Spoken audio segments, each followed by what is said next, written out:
ईश्वर का नाम लेते हुए अपने आराध्य का नाम लीजिए और हर प्रश्न को मजबूती के साथ करने की कोशिश करिए। प्रश्न वही हैं जो ज़रूरत है, प्रश्न वैसे ही हैं जैसे परीक्षा में पूछा जाएगा। मेरा पूरा फ़ोकस है, मैंने हर प्रश्न को गंभीरता से देखा है, हर प्रश्न के सिस्टम को समझा है और आपके सामने मैं तब जाके चीज़ों को प्रेज़ेंट कर रहा हूँ। पहला प्रश्न आज के सेशन का। पहला प्रश्न है कि किसी पूर्णांक के को 3 से जब भाग दें, एक पूर्णांक k है, जब इसको मैं 3 से भाग दे रहा हूं तो शेषफल जो रिमाइंडर है वो 1 आ रहा है। ठीक है? ये किसी यूनिफॉर्म लॉ की तरफ नहीं जा रहा है। ये केवल ऑप्शन बेस्ड क्वेश्चन बन रहा है, जबकि कह रहा है कि अगर हम k+1 को 5 से भाग दें तो शेषफल 0 आए। इनका कहने का सेंस था कि k जो था ऐसा नंबर था, अगर हम उसको 3 से भाग करेंगे तो शेषफल 1 आएगा, जबकि अगर हम उसमें 1 जोड़ दें तो वह संख्या 5 से पूर्णतः विभाजित हो जाए। हम सीधा-सीधा गए ऑप्शन के पास, हमने कहा और कोई चारा नहीं, हम पहुंचे इनके पास। मैंने इनकी बात करी 62 को, अगर 1 जोड़ दें तो क्या 5 से कटेगा? नहीं। 1 जोड़ देने से क्या 5 से कटेगा? नहीं। 1 जोड़ देने से क्या 5 से कटेगा? हाँ। हाँ, ये तो ऑलरेडी कट रहा है, तो 5 1 जोड़ देने से 5 से नहीं कटेगा। तो मैंने इसको टारगेट बनाया और इस टारगेट में हमारा साथ केवल सी ऑप्शन दे रहा है, जो कि 64 है। अब 64 ऐसा नंबर है, अगर इसमें 1 जोड़ देते हैं तो 65 बन जाएगा और 65 को अगर मैं 5 से भाग करूंगा तो रिमाइंडर कितना आएगा? 0 आएगा।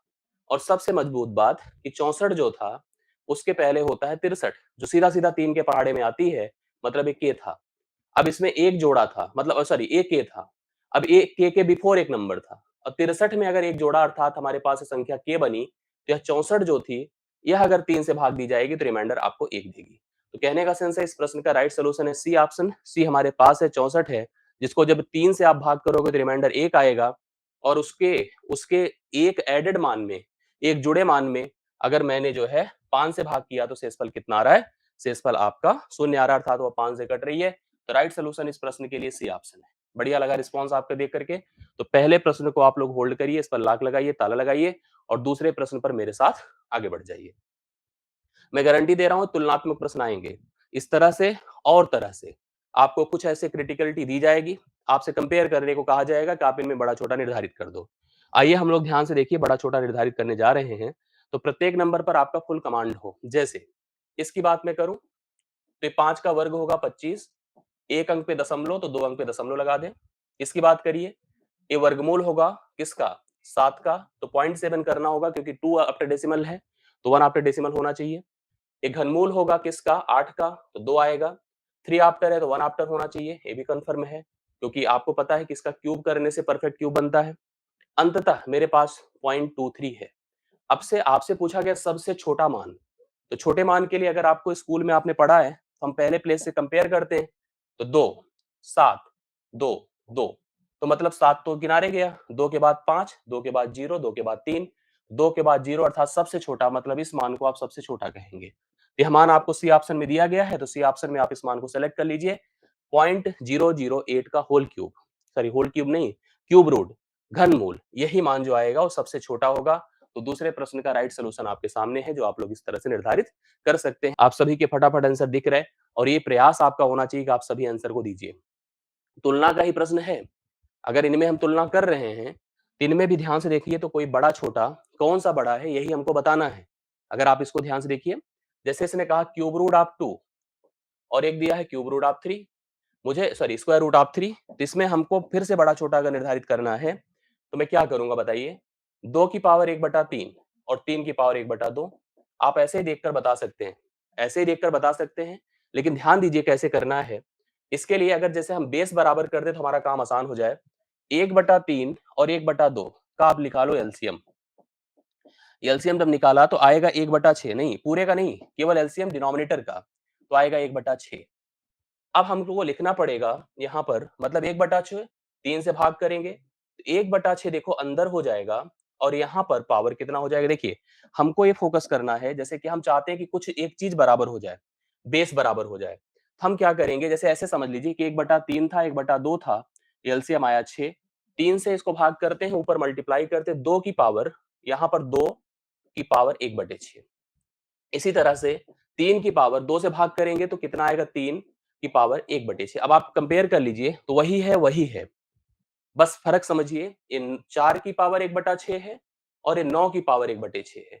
आप किसको बड़ा बोलेंगे? आप इसको बड़ा बोलेंगे, अर्थात इसको बड़ा बोलेंगे और यह मान आपके पास हो जाएगा C option. C option right solution है। कितना है बताएं? C option √3 the right solution. यही इस प्रश्न का हल है। तीसरे प्रश्न का उत्तर आपके सामने है और वो भी कितना है बताएं? √3 है। डन है, करेक्ट है। किसी को प्रॉब्लम नहीं हुई तो आप, मुझे लग रहा है कि यहाँ पर समझ पा रहे होंगे। ध्यान से देखते जाइएगा, मन लगा के करते जाइएगा, अच्छे से करिए, सभी प्रश्न पर अपना कमांड बनाइए, ये बड़े उपयोगी होंगे। बार बार इसको कहने की आवश्यकता नहीं, आप इसका एहसास करेंगे। अगला प्रश्न मेरे सामने है, मेरे क्या आपके भी सामने है। नंबर को देखिए, प्रश्न को फील करिए। पूर्णांकों की संख्या यक्स, ऐसे कुल कितने पूर्णांक हैं, यक्स की जगह पर बात मैं कर रहा हूं पूर्णांकों की, जिसके लिए एक एक्सप्रेशन दिया है रूट में, यक्स वर्ग प्लस यक्स प्लस 1 एक परिमेय है। क्या है? परिमेय है। परिमेय होने के लिए भैया कि यहां पर कुछ ऐसा मान रखा जाए जिसे रूट के अंदर एक पूर्ण वर्ग आए। हमने आपको बताया है कि कभी कोई संख्या अपरिमेय, देखो परिमेय और अपरिमेय में अगर कंपेयर किया जाता है तो कहा जाता है कि कभी भी रूट के अंदर नॉन परफेक्ट स्क्वायर नंबर अगर है, नॉन परफेक्ट स्क्वायर नंबर है तो वह संख्या सदैव अपरिमेय है। तो पूर्ण वर्ग होने के लिए ही परिमेय हो सकता है। जब पूर्ण वर्ग होगा तभी परिमेय होगा। इसके लिए अगर हम लोग यहाँ पर नंबर रखना शुरू करें, जैसे आप किसी भी संख्या के वर्ग में उतना और एक जोड़ेंगे तो बहुत मुश्किल है कि वह पूर्ण वर्ग हो पाए। जैसे एक की ही बात करो, एक के वर्ग में एक और एक जोड़िए तो क्या आया? 3 आया, पूर्ण वर्ग नहीं हुआ। मतलब वो अपरिमेय है ना। आपसे अपरिमेय पूछा गया तो आपने हमेशा यही तो बताया है, √2 को बताया है, √3 को बताया है, मतलब उन्हीं नंबर्स को लिया है जो नॉन परफेक्ट स्क्वायर नंबर थे ना। तो आप कभी भी जैसे अगर एक से शुरू करो, दो रखो, तीन रखो, चार रखो, हर दशा में अपरिमेय होता रहेगा। केवल एक स्थिति ऐसी होगी जब यक्स का मान ले लू 0, और वो भी देखो क्या बोला है, पूर्णांक बोला है। 0 रखते ही रूट के अंदर 0 प्लस 1 अर्थात √1। 1 भी परफेक्ट स्क्वायर नंबर है। केवल और केवल एक मान ऐसा है 0 जिसकी वजह से यह संख्या एक परिमेय होगी। मतलब अगर आपसे कोई पूछे इस कंडीशन को तो केवल एक मान होगा 0 यक्स का, जिसकी वजह से यह समीकरण एक परिमेय संख्या होगा, अर्थात पूर्ण वर्ग बनकर आएगा। कब? जब यक्स का मान रहेगा 0।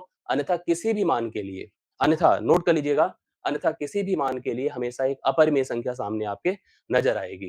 तो चौथे प्रश्न का राइट सॉल्यूशन है ओनली वन वैल्यू, और वो वैल्यू अगर पूछ लेता तो आप कह देते सर 0 होगा, 0 के अलावा नहीं हो सकता है। तो आपने देखा कि इस प्रश्न का उत्तर आपका केवल एक आया है।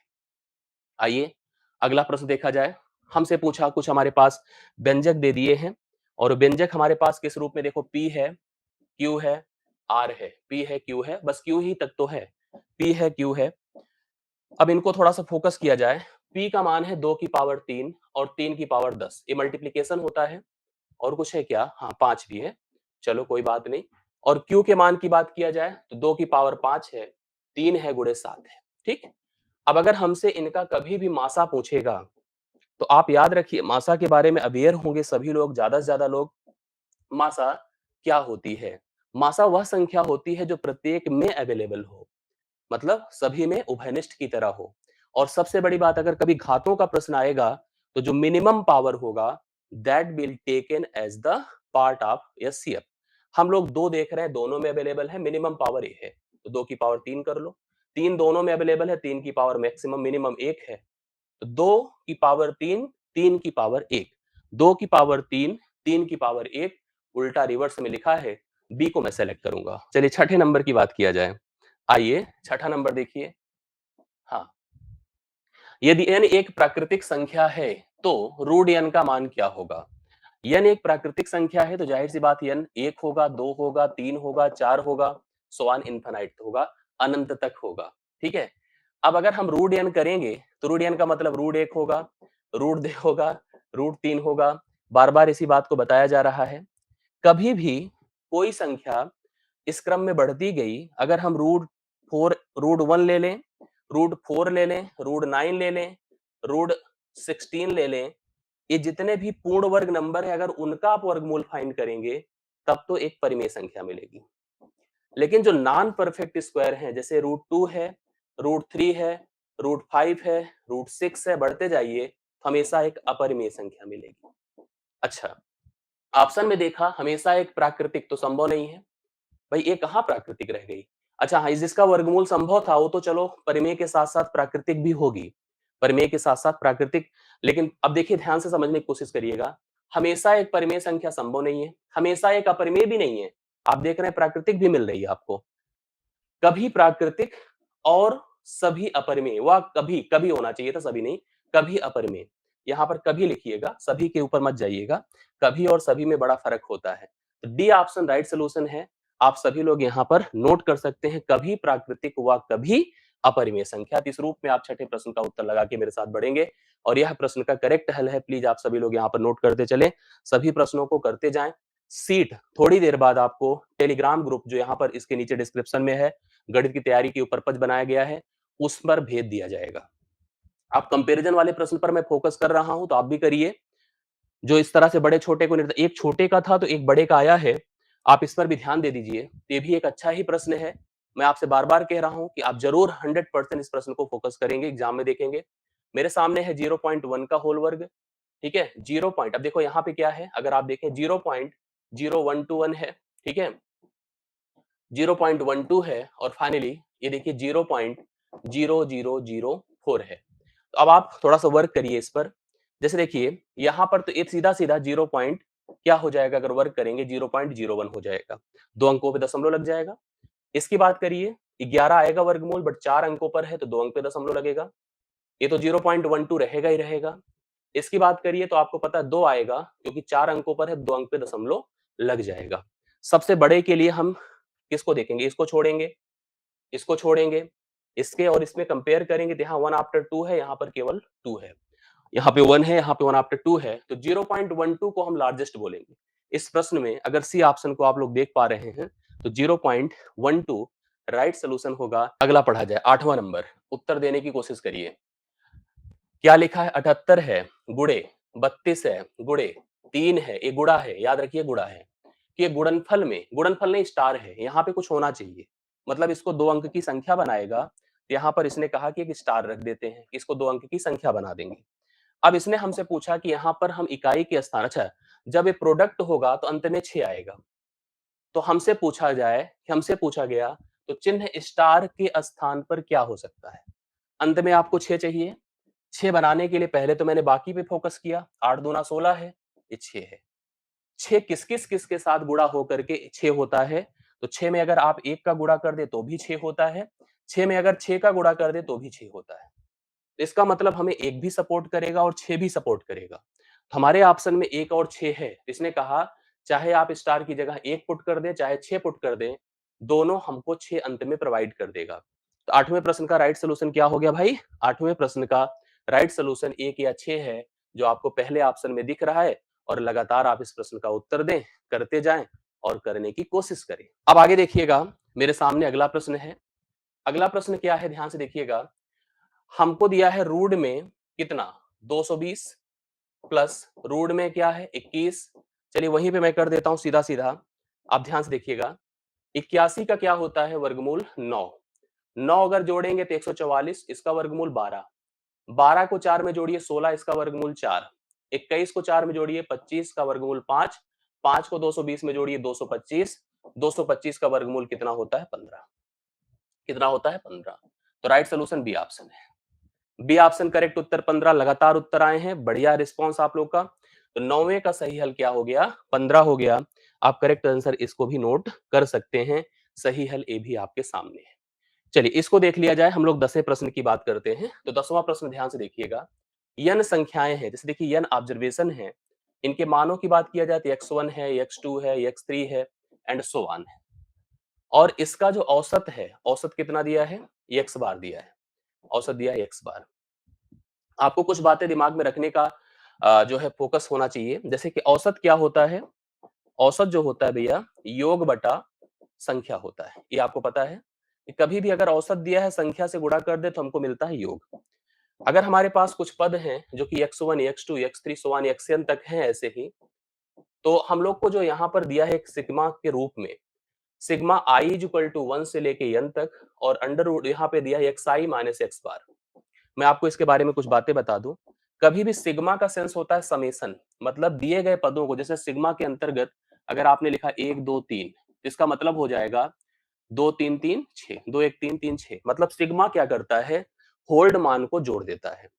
इन्होंने भी हमारे सामने दिया है कि जैसे xi माइनस x बार, तो इनका कहने का सेंस ये है कि x1 माइनस x बार प्लस x2 माइनस x बार प्लस x3 माइनस x बार बढ़ते गए plus xn minus x bar. Please बातों को समझिएगा।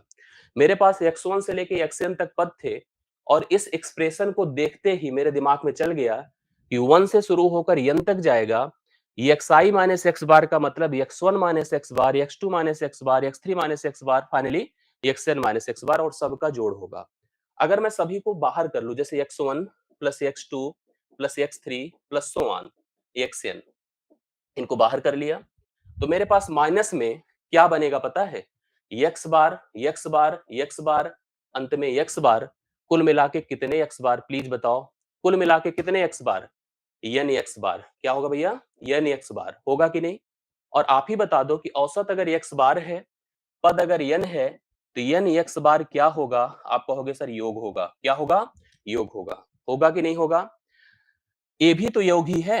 ए भी क्या है? योग है। जो पद थे उनका योग है, माइनस ए भी योग ही है। आप समझिए बातों को।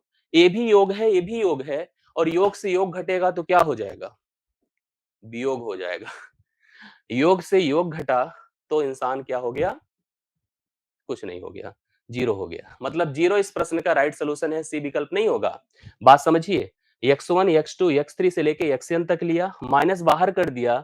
x बार कितनी बार है? n बार है, nx बार हो गया। मैंने कहा nx बार भी योग है, योग से योग निकल गया, जीरो हो गया। तो राइट सॉल्यूशन आपके सामने है। 10वें प्रश्न का करेक्ट उत्तर है जीरो। आप लगा दीजिए और ऐसा प्रश्न आए तो प्लीज करके आना। ये मत सोचिएगा कि इसमें क्या हम करके आए। बिल्कुल करके आइएगा और मुझे भरोसा है कि आप करके आएंगे। अब आइए, अब आप लोग पूरी मेरी बायोग्राफी ना देखिए, इसको देखिए, समझिए। वह समीकरण ज्ञात कीजिए जिसके मूल a प्लस बी, देखिए मूल अगर एक अल्फा है, a प्लस रूट बी है, एक बीटा है, a माइनस रूट बी है। तो हमसे पूछा है समीकरण बता दो, अर्थात द्विघात समीकरण की बात हमसे की जा रही है। तो द्विघात समीकरण भैया समझो सब लोग। कभी भी अगर हमें मूल दिया हो और द्विघात समीकरण की बात हो, x वर्ग minus alpha plus beta into x plus alpha into beta होता है। आज लेखपाल वाला जो मॉडल पेपर चल रहा था उसमें भी इस तरह का एक प्रश्न था। अर्थात हमको किसी भी हालत में अल्फा प्लस बीटा करना है। जब आपने किया तो रूट बी से कटा 2a हो जाएगा। अल्फा इंटू बीटा जब करोगे a plus B A minus B होगा। ए वर्ग माइनस इसका करेंगे तो केवल b हो जाएगा। आइए रख दीजिए, x square minus 2a x, correct, yes, plus a वर्ग माइनस बी। कहीं है क्या ऐसा? X square minus 2ax plus a वर्ग माइनस बी हमको दिख रहा है बी ऑप्शन में। ये है बी ऑप्शन आपके इस प्रश्न का करेक्ट है आंसर। और इस प्रश्न का राइट सॉल्यूशन आपने नोट कर लिया 11वें का, जो कि आप लोग प्लीज डोंट नोट करते चलिएगा। दिए गए प्रश्न का उत्तर देने के लिए निम्नलिखित दंडारेख बार चार्ट है, हाँ, और दिए गए आंकड़ों का अध्ययन खूब मन से करिएगा। और यहाँ पर आप सभी लोग जो है इस प्रश्न का उत्तर समझिए। 2006, 2007, 2008 कुछ ब्रांड हैं, ब्लू, ऑरेंज और एक ग्रे कलर का, ये ब्रांड है और इन ब्रांड की जो है यहाँ पर काउंटिंग दी गई है। हम लोग शुरू करते हैं एक एक प्रश्न को। पहला प्रश्न आपके सामने बोर्ड पर अवेलेबल है। हाँ, पहला प्रश्न आपके सामने बोर्ड पर अवेलेबल है। मैं आपको बता रहा हूं, ध्यान से सुनने की कोशिश करिएगा। 2006 से 2009 के लिए टी-शर्ट बेचने वाली 3 अलग-अलग कंपनियों की बिक्री दी गई है। 2006 की तुलना में 2009 में ब्रांड एक्स की टी-शर्ट की बिक्री में कितने प्रतिशत की कमी आई? 2006 की तुलना में ब्रांड एक्स मतलब ये ब्लू कलर का 1050 टी-शर्ट बेचता था। 2009 में गए, तीनों ने कहा हम 840 ये बेच पाएंगे। अगर हमने कहा कमी ढूंढा जाए, इनसे इनकी कमी ढूंढा जाए, तो कमी के लिए कुछ अगर रेशियो कट रहे हैं तो काट दीजिए, जैसे 105 से 84 भी बना सकते हैं। मेरे ख्याल से 21 की कमी हो रही है। 21 गुणे 100 बटा 105 करिए। 7 तरीक 21 होता है, 7 15 बार, 3 पचे 15 होगा। 5 से अगर इसको डिवाइड करेंगे 20% आएगा। 20% क्या किसी का सही है? नहीं है, क्योंकि ऑप्शन ही तो गलत है। ऑप्शन गलत है, यहाँ पर 20% आना चाहिए। क्या आएगा भाई? 20%। तो ऑप्शन गलत है। अब आप देखो, डाउट का कोई सवाल मत रखिएगा दिमाग। डाउट मुझे इस बात का रख रहा है कि मैंने 1-2 चेंज और करवाया था। तो कहने का सेंस था कि 20% यहाँ पर राइट सॉल्यूशन होगा। आप सभी लोग नोट कर लीजिएगा। 12वें का 2006 से 2000 कहां पे 9 में 1050 से 840, तो चेंज आपने देखा कितने का हो रहा है। इसके हिसाब से देखा जाए, मैंने थोड़ा रेशियो बना के काट दिया, तो 21 से कंपेयर करके चलिए अगले प्रश्न पे आते हैं। 12 हो गया, 13 नंबर इसी में है, ध्यान से देखिएगा। ब्रांड एक्स टी शर्ट की कुल बिक्री के आधे, तो भैया चलो सबसे पहले ब्रांड एक्स की बात किया जाए। 1050, हाँ 1010, चलिए 1140 और 840, सबको जोड़ डालिए। 1000, 1000, 2000, 3000, 3800, कितना हो गया 3800। अभी जोड़ा नहीं पूरा। 50 10 60, 60 40 100, 3900, और यहाँ पे इसको 40 और जोड़ देंगे तो ये हो जाएगा 4020। कितना हो जाएगा 4020, जोड़ के देख लीजिए, करेक्ट है। 4020 का आधा कर दीजिए, 4040 होगा, 2020 आएगा। जैसे अगर हम ब्रांड एक्स की बात करेंगे तो ब्रांड एक्स का अगर हम जोड़कर आधा कर देते हैं तो 2020 आता है। कितना आता है 2020। अगर आप जोड़कर कितना करते हैं आधा, तो 2020 आता है। जबकि ब्रांड जेड की तरफ अगर मैं चलता हूं, ब्रांड जेड यहां पर ए वाला है, इनको जैसे 800, 840, 920 और 1180, अगर मैं ब्रांड जेड को जोड़ता हूं तो 3700, देखिए 800, 800, 1600, 16 9 25, 25 11 26, टोटल अगर जोड़ दिया तो यहां पर हमारे पास हो जाएगा ब्रांड जेड में 3740। नहीं समझ में आ रहा है? 3740। इन दोनों में फर्क क्या है? जैसे देखिए 2020 में और 3740 में अगर हम फर्क करते हैं तो हमारे पास हो जाएगा कितना, 1720 आना चाहिए। अगर घटा के देख लीजिए आप लोग, 1720 हो जाएगा। राइट सोल्यूशन यहाँ पर 1720 होगा, बी ऑप्शन। हाँ, बात करते हैं हम लोग यहाँ पे 14th की। देखो मैं एक चीज बताता हूँ कि जो मैं करा रहा हूँ ये मेरा कॉन्फिडेंस है। मैं जानता हूं कि हमें भ्रमित, भयभीत, डराना, धमकाना नहीं है आपको। जो हमें जरूरत की चीजें दिख रही है वही मैं पढ़ाऊंगा और उसी हिसाब से आपको कवर कराऊंगा और यही आपको अंत में एहसास होगा, इसको मान के चलिएगा। एक वस्तु के क्रय मूल्य और विक्रय मूल्य का अनुपात, देखो क्रय मूल्य और विक्रय मूल्य का अनुपात ए अनुपात बी है। कितना है? ए अनुपात बी है। आगे बढ़ता हूं। यदि इसने कहा है बी ए का 200% है, जो बी है वो ए का 200% है। 200% मतलब 200/100 है, मतलब 2/1 है। अर्थात हम लिख सकते हैं बी बटा ए जो है वो 2/1 है। बी बटा ए जो है 2/1 है। अर्थात अगर बी 2 है तो ए 1 है। मतलब उसके हिसाब से चलिए, बी ए का 200% है तो ए का 2/3, 200/100 बी के बराबर होगा। अर्थात बी का मान यदि 2 होगा, ठीक है, ए का मान 1 होगा। अब आपको यहां पर इसने कहा है, भाई देखो इसको तो आपने पहले से क्रय मूल्य माना था, इसको विक्रय मूल्य माना था। अब इसने कहा लाभ का प्रतिशत बता दो। 1 का खरीद, 2 का विक्रय, 1 का लाभ है, 1 का क्या है? लाभ है। तो लाभ का प्रतिशत 1 गुणे 100/1 है, तो कुल मिला के 100% का लाभ है। तो 100% सी ऑप्शन राइट सोल्यूशन है, 100% का लाभ है। करेक्ट आंसर है। आप लोग देखिए बता रहे हैं, ये अच्छी बात है। 14वें प्रश्न का करेक्ट आंसर आपके सामने है और 100% का लाभ है। प्लीज इसको करते जाइए और समझते जाइए। अगला प्रश्न प्लीज सभी लोग नोट करिएगा। आइए हम लोग यहाँ पर 15वें नंबर को ध्यान से देखते हैं। 15वां नंबर हमारे सामने बोर्ड पर अवेलेबल है, जो क्या है प्लीज समझिए। हमारे पास 1 फैक्टोरियल है, 2 फैक्टोरियल है, 3 फैक्टोरियल है और ऐसे बढ़ते चले गए 100 फैक्टोरियल है। इन्होंने कहा अगर इस मान को मैं 8 से करूं विभाजित तो मुझे बता दे रिमाइंडर क्या आएगा। रिमाइंडर क्या आएगा? तो फैक्टोरियल का अर्थ आप जानते हैं, फैक्टोरियल बेसिकली क्रम गुणित होता है। क्रम गुणित होता है, अर्थात अगर कभी n का फैक्टोरियल होगा तो n into n minus 1, n minus 2 और ऐसे बढ़ते बढ़ते 3 गुणे 2 गुणे 1 होता है, अंत में 1 तक जाता है। जैसे 5 का फैक्टोरियल अगर है तो 5 गुणे 4 गुणे 3 गुणे 2 गुणे 1 होगा। कोई संख्या देखिए 8 से अगर तभी विभाजित, मतलब अगर 8 से विभाजित होगी तो उसके मान में कहीं ना कहीं 8 जरूर होगा। जैसे मैं आपको स्पष्ट कर दूं, जैसे 1 का फैक्टोरियल देखो क्या होता है, 1 होता है। 2 का फैक्टोरियल 2 गुणे 1 होता है। 3 का फैक्टोरियल 3 गुणे 2 गुणे 1 होता है। 4 का फैक्टोरियल 4 गुणे 3 गुणे 2 गुणे 1 होता है। अब अगर आप इससे नीचे बढ़ेंगे, 4 या 4 से नीचे जाएंगे तो सब में 4 गुणे 2 जरूर रहेगा। 4 या 4 से बड़ी किसी भी संख्या में 4 गुणे 2 एज ए फैक्टर जरूर रहेगा। तो मेरा कहने का सेंस है कि मैं 4 या 4 से किसी भी बड़ी संख्या के लिए अगर मैं 8 से विभाजित करूंगा तो शेषफल शून्य आएगा।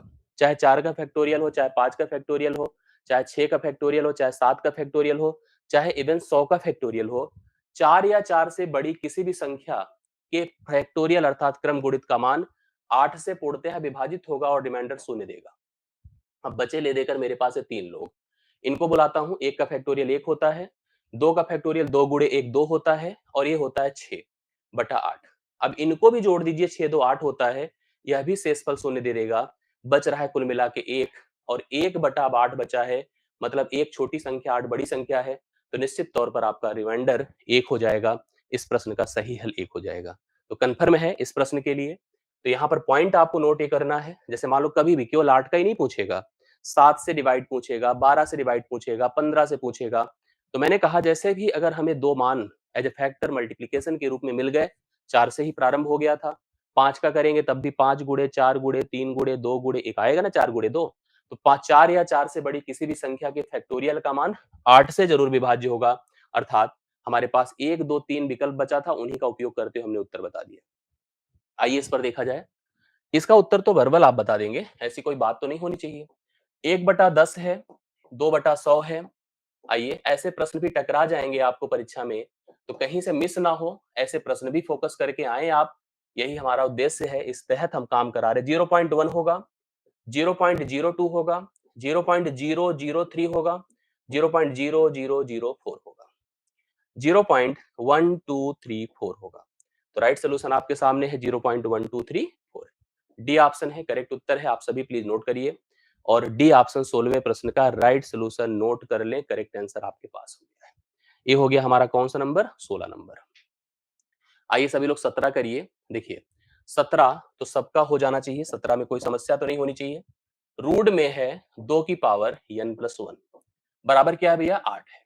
हमसे n का मान पूछा है, सिंपल सा प्रश्न है, इसको तो आप आराम से कर सकते हैं। ठीक है, आराम से कर सकते हैं। कैसे, जैसे मान लो कभी रूट लगा है, nth रूट बराबर n की पावर 1/2 होता है। सेम टू सेम 2 की पावर n+1/2 हो जाएगा। बराबर ये भी 2 की पावर 3 होगा।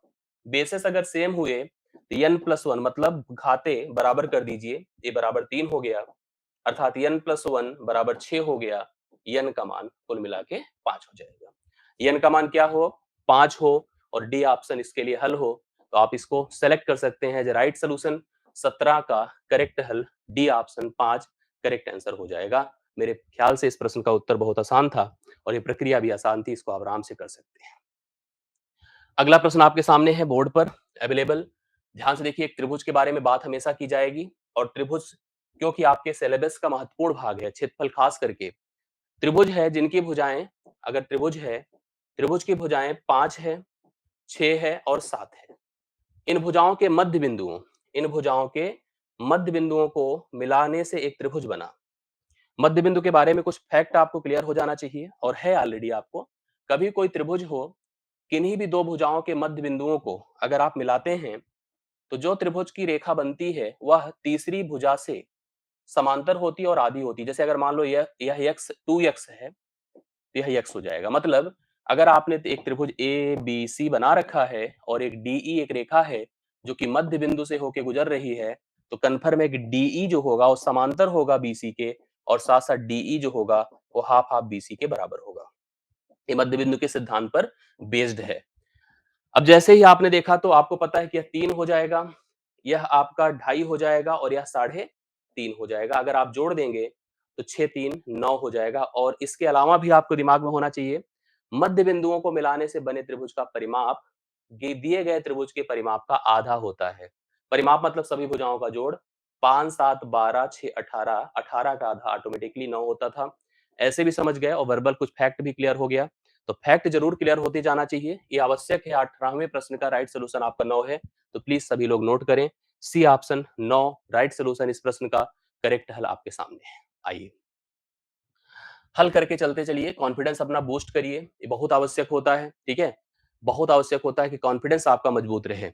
वह कौन सी संख्या है जिसके 1/5, वह कौन सी संख्या है जिसके 1/5 में 4 की वृद्धि करें, 1/5 में 4 की वृद्धि करें और उसके 1/4 में 10 की कमी करें तो बराबर हो जाए। कहने का सेंस है, अगर आप इसको प्रतिशत से चाहते तो प्रतिशत से भी हो सकता था।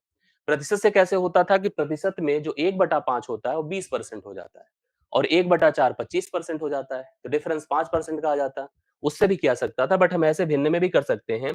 बस भिन्न में जब करेंगे तो ध्यान रखिएगा, जो भिन्न में 1 होता है, प्रतिशत में 100% होता है, ठीक? अब आप भिन्न को एक तरफ कर दीजिए, 1/4 माइनस 1/5 बराबर 10 4 14 हो गया। 5 से 4 निकलेगा 1/20 बराबर 14 हो गया। 1 का मान निकालना है, तिर्यक गुणा कर दें, 14 दूना 28, 280। वह संख्या आपकी क्या हो गई? 280। सभी का उत्तर है 19वें का करेक्ट है, वो भी कितना? बी ऑप्शन 280 वह संख्या बन गई जिस संख्या के बारे में इस तरह के थॉट्स और विचार दिए गए थे। आइए इस प्रश्न को ध्यान से देखिए, कौन कर पाएगा? उत्तर बताइए, जिसका हल हो जाए फटाफट बताइए। लिखा है 2x बराबर a, 2x बराबर a, और आगे देखिए 4a बराबर 2b, 4a बराबर 2b। हमसे पूछा x बाई b बता दो क्या होगा। बताइए आप लोग, कर पा रहे तो कर तो बता रहे हैं ना, कर पाएंगे कि नहीं पाएंगे? बिल्कुल कर पाएंगे। 2 1 के 2, 2 दूना 4, अर्थात हम लिख सकते थे कि क्या लिख सकते हैं बताएं? यहाँ पर b, जैसे अगर हम इसको कंपेयर करें तो b बराबर क्या हो जाता? 2a हो जाता, या a बराबर क्या हो जाता? b/2 हो जाता। आपकी मर्जी है, आप चाहे इसको लेके चले चाहे इसको लेके चले, दोनों से आंसर आएगा। देखिए यहाँ पे क्या है, x का मान देखा जाए तो a/2 है। x का मान क्या है? a/2 है। अब आप एक काम कर दो, जैसे देखिए ध्यान से, अगर हम चाहें तो यहाँ पर b बराबर 2a है और a बराबर b/2 है, तो आपके ऊपर डिपेंड करता है कि आप इसको कैसे टैकल करते हैं। 2x बराबर अगर a दिया है, हम यहाँ पर चाहते क्या है? x by b। क्या चाहते हैं? x by b। तो x की जगह पर मैं अगर चाहूं तो क्या लिख सकता हूं? देखो x बाई b चाहते हैं, x की जगह पर a/2 है और b की जगह पर 2a है। b की जगह पर कितना है? 2a है। जैसे अगर अब इसको आप कंपेयर करें पूरी तरह से, देखिए कितना उत्तर आ रहा है। किसी का आंसर आया? 1/, वेरी गुड। देखिए x बटा b था, x की जगह पर लिखिए a/2 कंफर्म, और b की जगह पर आप लिख दो 2a। तो a से खत्म होगा, a/4 हो जाएगा। 1/4, 1/4 राइट सोल्यूशन है, एकदम परफेक्ट है, बिल्कुल सही बात है। 1/4 है कहीं पर? हाँ, सी ऑप्शन राइट सोल्यूशन है। थोड़ा सा यहाँ पर कंपेयर करना, मतलब वो था x बराबर a/2 था और यहाँ पर हमने लिखा b बराबर 2a था, उसके हिसाब से हमने रख दिया और वैल्यू हमारे सामने आ गई। ठीक है, आगे बढ़ता हूं मैं इसी तरह से अगले प्रश्न पर। 20 हो गया हमारा, 21 पर आइए। 21 पर आइए, आप सभी लोग हल करिए इस प्रश्न को भी। क्या कहा है इसमें? कुछ फैक्ट देखिएगा। एक वृत्त की दो जीवाएं हैं, वृत्त ऐसे कुछ होगा, दो जीवाएं हैं, एक का नाम है ए बी, दूसरे का नाम है सी डी। एक वृत्त की दो जीवाएं हैं, एक का नाम है ए बी और दूसरे का नाम क्या है? सी डी है। दोनों एक दूसरे को ई पर प्रतिच्छेद करती हैं, ई पर प्रतिच्छेद करती हैं। ए ई बराबर 2.4, बीई बराबर 3.2, सीई बराबर 1.6, तो डीई का मान हमसे पूछा गया है। मैं इसके लिए एक दो फैक्ट आपको बताऊंगा। जैसे मान लीजिए कभी भी एक आपका वृत्त हो, वृत्त की दो जीवाएं एक दूसरे को अगर आंतरिक प्रतिच्छेद करें, ए बी और सी डी अगर मान लीजिए दो जीवाएं हैं, एक बिंदु ओ पर एक दूसरे को प्रतिच्छेद करती हैं, तो प्रतिच्छेद का सूत्र यहाँ पर जो नियम बनता है, AO into O B, AO into O B बराबर CO, CO into O D, ये फार्मूला बन जाता है। इसी के बिहाफ पर ये भी बनेगा, तो हम लिखेंगे 2.4 गुणे 3.2 बराबर 1.6 गुणे डी। उसी पैटर्न पर देखिए बनकर आया, दशमलव हटा दे, दशमलव हटा दे, 16 दूना 32, 2.4 इंटू 2 होगा तो 4.8 राइट सोल्यूशन है। कितने लोगों ने बताया है? बहुत बढ़िया रिस्पॉन्स है, 4.8 करेक्ट हल है। पहले ही ऑप्शन में आपके इस प्रश्न का हल दिया गया था। आप सभी लोग इस पैटर्न को देखिएगा तो आप आराम से 21वें का और इस तरह के प्रश्न का उत्तर बता सकते हैं। कभी कभी जीवा पूछ लेता है, मान लीजिए यहाँ पर हमसे पूछा हो तो जीवा डीसी क्या होगी, जीवा डीसी क्या होगी, तो आप कहोगे सर सीई तो पहले से था 1.6 और अभी अभी निकाला 4.8, दोनों को जोड़ेंगे 8 6 14, 4 1 5 1 6, 6.4 हो जाता। इस तरह से भी पूछा जा सकता था, जीवा का मान पूछा जा सकता था, पार्ट पूछा तो पार्ट आपने बता ही दिया था, 4.8 बनकर आ रहा है। 21 हो गया। आइए फिर से हमारे पास एक लाइन ग्राफ है, इस तरह का लाइन ग्राफ है, इसको आप ध्यान से देखिएगा और फिर से इस टाइप के प्रश्नों को करने की कोशिश करिएगा। 22 से 23 निम्नलिखित प्रश्नों को उत्तर देने के लिए निम्नलिखित लाइन चार्ट और प्रदान किए गए डेटा, थोड़ा सा यहाँ पर जब ऐसे प्रश्न आया करे ना, तो आपको क्या करना चाहिए, थोड़ा-सा क्या कहते हैं, एक होता है ना कि क्वालिटी बढ़ाना, तो क्वालिटी थोड़ा-सा बढ़ा लिया करिए। दिए गए वर्ष 2001, 2011, 2021, 2031 10-10 साल के गैप के लिए मोबाइल बेचने वाली 3 अलग-अलग कंपनियों ए, बी और सी की बिक्री हज़ारों में दी। विजिबिलिटी हाँ, रिज़ॉल्यूशन वाह! अब आप देखो, यहाँ पर हमारे साथ 3 कंपनियाँ हैं। अब देखिए सब दिखेगा, आप टेंशन मत लीजिए, बस करिए। दिए गए सभी वर्षों में कंपनी बी की तुलना में दिए गए सभी वर्षों में मतलब ए वर्ष हैं 2001, 11, 21 और 31। कंपनी बी की तुलना में कंपनी ए में कितने प्रतिशत अधिक की बिक्री हुई है? ठीक है? कंपनी ए की तुलना में कंपनी बी की तुलना में कंपनी ए ने हमें कंपनी ए को जोड़ना पड़ेगा, कंपनी बी को जोड़ना पड़ेगा। ठीक है? इस तरह से हम लोग को इसको जोड़कर अगर कैलकुलेट करेंगे तो देखिए जोड़ना आपको थोड़ा-सा यहाँ पर ध्यान देना होगा कि जोड़ने से कुल कितना आ जाएगा। जैसे अगर हम इसको जोड़ें तो प्रॉपरली 960, 1160, 1050, 800 जोड़ के देखिए 11 9 20 होता है। जैसे अगर हम डायरेक्टली जोड़ते हैं, मेरी बात को समझिएगा, 900 और 1100, 11 9 20, 20 10 30 मतलब 3000, 3800 मतलब 3800 मतलब 3800। अभी देखिए कुछ और भी हम लोग यहाँ पर डिजिट्स कैसे ले लेते हैं। जैसे 60 है, 60, 60-60 120 हो गया, 120-50 170 हो गया, 170-60 230 हो गया। 170-60 कितना होता है? 230। जोड़ दिया तो एक कुछ शून्य हुआ, 3 हुआ, 8 10 4030 हो गया। ये 4030 हो गया। समझ रहे हैं मेरी बात को? जैसे आप इसको जोड़ने की कड़ी को समझने की कोशिश करिएगा। ए में अगर हम जोड़ रहे थे देखिए 960 था, ठीक है? 1160 था, ठीक? 1050 था और 860 था। थोड़ा-सा हमको भी डाउट होता है और सबको होना चाहिए डाउट। देखिए शून्य, 6 6 12, 12 5 17, 6 23 कैरी 2, 9 2 11, 1 12, 12 8 20 कैरी 2, 2 2 4 सही तो किया था मैंने 4030 आया, 4030। कंपनी बी के पास गए 840, 890, 88, 16, 16 7 23, 23 10 23 10 33। कुछ और है 40 90 130, 130 20 150, 150 200, 3500 आएगा। कितना आ गया? 3500। अब इसने कहा इसकी तुलना में इसमें कितने की वृद्धि है? जैसे इसने कि बी की तुलना में ए में कितने की वृद्धि है तो शून्य घटा दीजिए। 403 है और 300 कितना है? 50 है। तो साफ-साफ आपको समझ में आ रहा होगा 53 की वृद्धि है। 53 गुणे 100 बटा हम कर देंगे 350। आप इसको जब हल करेंगे तो 15.14 आएगा। हल करेंगे 15.14% आएगा, यही राइट सॉल्यूशन होगा।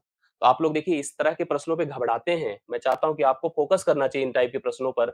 22 नंबर को मेरे सामने भी चैलेंज होता है ऐसे प्रश्नों को कराना, लेकिन अगर आप कोशिश करोगे थोड़ा-सा फोकस होकर के तो आपको समझ में ज़रूर आएगा। ठीक है? हम भी सोचते हैं कि यार आप लोग भगते हो, डरते हो और टीचर हमेशा ये कोशिश ज़रूर करता है कि जो आप लोग को इंटरेस्टिंग लगे वही पढ़ाने की, लेकिन वो संभव नहीं है। ठीक है? तो मैं कोशिश करूँगा देखो बी की अधिकतम बिक्री कौन से वर्ष में हुई?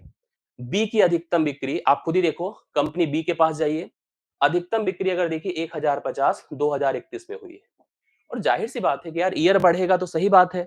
2031 मतलब ज़ाहिर-सी बात बिक्री बढ़ेगी। फिलहाल ऐसा कोई फिक्स तो होता नहीं है, लेकिन आपको पता है कि इस प्रश्न में दिया है 2031 जो सी ऑप्शन में आपको दिया है इस प्रश्न का राइट सॉल्यूशन 23 हमने डन किया। अब देखिए, खत्म, टेंशन फ्री। आइए अगले प्रश्न पर। निम्न आंकड़ों में बहुलक ज्ञात करो। आंकड़े जब भी आपको क्लास इंटरवल बेस दिए जाएंगे, बहुलक के लिए सूत्र याद रख लीजिएगा। बहुलक, बहुलक को क्या कहते हैं अंग्रेजी में? मोड। मतलब highest frequency observation is called the बहुलक अर्थात मोड। फार्मूला होता है z बराबर L0 plus F1 minus F0 upon 2 F1 minus F0 minus F2 into i. इन सब का अर्थ समझ लीजिए। सबसे पहले हमें वह कक्षा निर्धारित करनी पड़ती है जिस कक्षा की बारंबारता सर्वाधिक हो, जिसकी फ्रीक्वेंसी सर्वाधिक हो। तो मैंने देखा इसकी फ्रीक्वेंसी सर्वाधिक थी, इसको कहेंगे F1। इसके पहले की बारंबारता को F0, इसके बाद की बारंबारता को F2। जिस कक्षा में है उसकी पहली वैल्यू लोअर लिमिट को L0 कहेंगे। इन दोनों का जो गैप है 10 का उसे आई कहेंगे, बस बाकी सब सब्स्टिट्यूट कर देंगे। रख दीजिए 20 प्लस F1 19 माइनस 7 बटा 19 दूना 38 माइनस 7 माइनस 18 देखते जाइएगा गुणे 10 सही है। तो 20 तो है, तो मतलब 20 से ज्यादा ही आएगा, सब 20 से ज्यादा है। ठीक है, यहां से होगा कितना कितना होगा 12 बटा 25 घटेगा 13 गुणे 10 कंफर्म हो गया। 20 प्लस 120 बटा 13, 13 नवा 117, 13 नवा 117 मतलब 20.9 समथिंग, मतलब 20 में 9 जुड़ेगा ही, 29 दशमलव समथिंग आना चाहिए। इस प्रश्न का राइट, क्योंकि 20 13 9 117 होता है, 9 बार तो जा ही रहा है, तो 20 में 9 जोड़ेंगे तो कितना आएगा? 29.23। इस प्रश्न के बारे में बताइए। आप अक्सर परीक्षा देते हैं, होता क्या है? 100 नंबर की परीक्षा हुई, ठीक? हम अगर सही करते हैं तो हमें 4 नंबर पॉजिटिव मिल रहे हैं, हम गलत कर रहे हैं तो 1 नंबर नेगेटिव, 1/4 नेगेटिव है। इस तरह से पेपर देने पर मुझे दो कभी-कभी आप लोग होता नहीं है कि कहते हैं यार सही करके आए थे, अगर गलत ना किए होते तो हमारा नंबर कम नहीं होता। ऐसा कहते हैं? हमने 100 नंबर का पेपर दिया, 100 प्रश्न थे। मान लो n मैंने सही किए, n सही किए, तो ज़ाहिर-सी बात है n minus 100 sorry 100 minus n आपने क्या किए होंगे? गलत किए होंगे। सही के लिए आपको मिला 4 नंबर, गलत के लिए आपको मिला -1 नंबर। हमसे क्या पूछा इस प्रश्न में? पहले तो नंबर दिया है कि 260 है, फिर पूछा उसने प्रश्नों में उसने कितने सही उत्तर दिए थे। तो 4n माइनस 100 प्लस n बराबर 260, 5n हो जाएगा बराबर 360, n बराबर 5 कितना होगा? 5 सत्ते 35, 5 दूना 10, 72। उसने 72 प्रश्न सही किए। अब सोचो, अगर ये पूरा करके आता, गलत ना किया होता 28, तो उसके नंबर 28 ज़्यादा होते। इसलिए ऐसे कोशिश ना किया करिए। आप लोग भी जब नेगेटिव मार्किंग हुआ करे, तो आप सही पर फोकस किया करिए। मतलब तुक्के वाले प्रश्न मत किया करिए। इस प्रश्न का राइट सॉल्यूशन बी ऑप्शन है, 72 उसने सही प्रश्न हल किए थे इस परीक्षा के लिए, और आप लोग इस तरह के प्रश्नों को हल कर सकते हैं। ये हो गया 25, मतलब 25 प्रश्न डन हो चुके हैं। आगे बढ़ रहा हूं मैं 25 और लेकर के आपके सामने हूं, और फिर से देखिए ध्यान से, अगला प्रश्न आपके सामने है बोर्ड पर अवेलेबल। कितने लोग कर पाएंगे? ध्यान से देखिएगा, उत्तर दीजिएगा सभी लोग। क्या है प्रश्न? 8 परिवारों ने कुछ आम बराबर-बराबर संख्या में बाँटकर खाए। देखो, फैमिली थी 8, कुछ आम था जिसको बाँटकर खाया गया। अगर वे ही आम 10 परिवारों ने मिलकर के बीच वितरित हुए होते हैं। भाई देखो, एक परिवार में अगर सदस्य, देखो आम तो बड़ा फेवरेट होता है सबका भी। पता चला कि जो है 8 सदस्य थे, एक आम के 8 टुकड़े, 10 सदस्य थे, एक आम के 10 टुकड़े। ये तो बड़ा खराब हो गया। अब इससे हुआ क्या कि 8 की कमी आ जाती है, जिसकी वजह से 8 की कमी आ जाती है। भाई सीधी-सी बात है कि यहाँ पर 8 की कमी आ जाएगी। घटा दीजिए, 10 में से 8 घटा 2/80 हो गया, बराबर 8 है, 2 चौके 8 है, 8 चौके 32, 320 आम थे कुल। 320 आमों की संख्या थी, जिसको जब 8 परिवारों में वितरित किया गया और 10 परिवारों में वितरित किया गया, तो 8 आम कम मिले, मुँह में आ गया पानी, ठीक है? तो 26वां नंबर आपके प्रश्न का सही उत्तर है, 320 राइट सॉल्यूशन होगा। 320 आम थे, 8 लोगों में बाँटा, देखो मैं खूब चर्चा कर रहा हूँ आम पर, हाँ? 8 लोगों में बाँटा, फिर 10 लोगों में बाँटा, तो उस हिसाब से 8 आम का हेर-फेर यहाँ पर दिखा है। आइए बढ़ता हूँ, छोड़िए समय ना ज़्यादा दीजिए इसमें। आइए, आप लोग मुझे बताइए इस फैक्ट के बारे में, इस तथ्य के बारे में। इसने कहा हमसे किसी त्रिभुज है कि त्रिभुज का नाम है एबीसी। त्रिभुज की मध्य बिंदुओं को क्रमशः जोड़ने से, अभी हम मध्य बिंदु की बातें कर रहे थे।